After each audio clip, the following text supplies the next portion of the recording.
নমস্কার বন্ধুরা, আমি অভিক মাহারা। দেখবেন আমাদের সব থেকে একটা বড় জিনিস যেটা আমরা সব সময় চাই সেটা হচ্ছে শান্তি বা সুখ। এই দেখবেন শান্তির খোঁজে আমরা দেখবেন চারিদিকে ছুটে বেড়াই, বাট আমরা শান্তি কোথাও পাই না।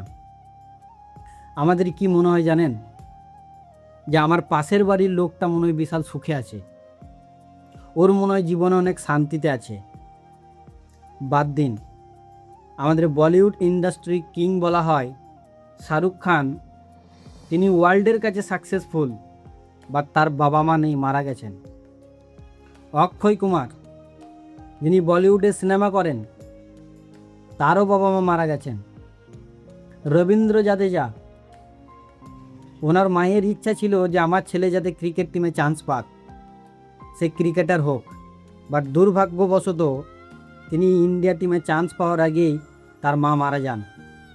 বিরাট কোহলিকে দেখুন, ক্রিকেটের কিং বলা হয়, তার বাবার ইচ্ছা ছিল আমার ছেলে যাতে ইন্ডিয়া টিমে খেলুক, বাট ইন্ডিয়া টিমে চান্স পাওয়ার আগেই যেমন রঞ্জি ট্রফি তিনি খেলছিলেন, সেই দিনকেই তার বাবা মারা যান। এরকম কত এক্সাম্পল দেবো। আপনি ওদেরকে বাদ দিন, আপনার নিজের পাশের বাড়িকে দেখুন। দেখবেন পাশের বাড়িতে হয়তো কেউ দেখবেন একটা বড় ব্যবসা খুলেছে, সেই ব্যবসা দেখে আপনার মনে হয় এর প্রচুর টাকা, ও অনেক শান্তিতে আছে, সুখে আছে। আবার দেখবেন আপনার পাশের বাড়িতে হয়তো বা পাশের পাড়াতে হয়তো কেউ চাকরি পেয়ে গেল, স্কুল টিচার হয়ে গেছে, আর্মি হয়ে গেছে, বা কোনো একটা বড় পজিশনে চাকরি পেয়ে গেছে, আপনার মনে হয় ওর প্রচুর টাকা, ও অনেক শান্তিতে আছে, ওদেরই তো সুখ। আমাদের দেখবেন গ্রামে গঞ্জে এইগুলোই বলে ম্যাক্সিমাম, ওরই তো জীবন, প্রত্যেক মাসে মাসে টাকা ঢুকে যায়, কোনো পরিশ্রম করতে হয় না। দেখবেন এইগুলোই ম্যাক্সিমাম গ্রামে গঞ্জে লোকেরা বলে। সে হয়তো একটা গাড়ি কিনে ফেলেছে, তার মনে হয় অনেক শান্তিতে আছে, সুখে আছে। বাট আমরা দেখবেন আমরা সবসময় মনে করি আমারই জীবনে সব থেকে বেশি কষ্ট, বা আমারই দেখবেন কিছু নেই, ভগবান আমাকেই বেশি কষ্ট দিয়েছে, এগুলো দেখবেন সবসময় মনে হয়। দেখবেন যার চাকরি আছে, তার হয়তো স্যার চাকরি পেয়েছে, টাকা আছে, সব কিছু আছে, বাট তার বাবা মা নেই, বাবা মা মারা গেছেন। আবার এরকম দেখবেন যে সে চাকরি করেছে, সে বিয়ে করেছে, তারপরে বউ ডিভোর্স দিয়ে চলে গেছে। আবার এরকম দেখবেন কেউ চাকরি করে, তার দুটো ছেলেই মারা গেছেন। কেউ হয়তো বড় বিজনেসম্যান, তার হয়তো বাড়িতে দেখবেন কেউ নেই, সে একাই। এরকম কত এক্সাম্পল দেবো। বা একটু ভালো করে চোখ কান খোলা রেখে আপনি একটু খবর নিয়ে দেখুন, আপনার পাশের পাড়াটা একটু ঘুরে দেখবেন যে শান্তিতে কে আছে।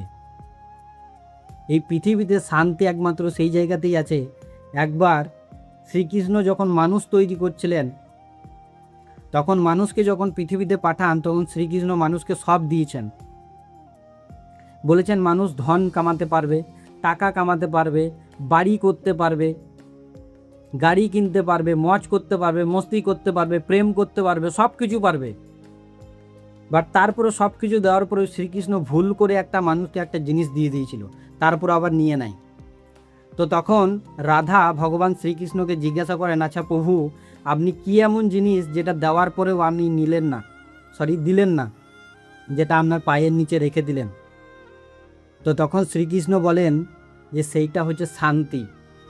বলছে এই মানুষ পৃথিবীতে গিয়ে সব করতে পারবে, বাট একে যদি আমি শান্তিটাও দিয়ে দিই, তাহলে আমাকে জীবনে মনে রাখবে না।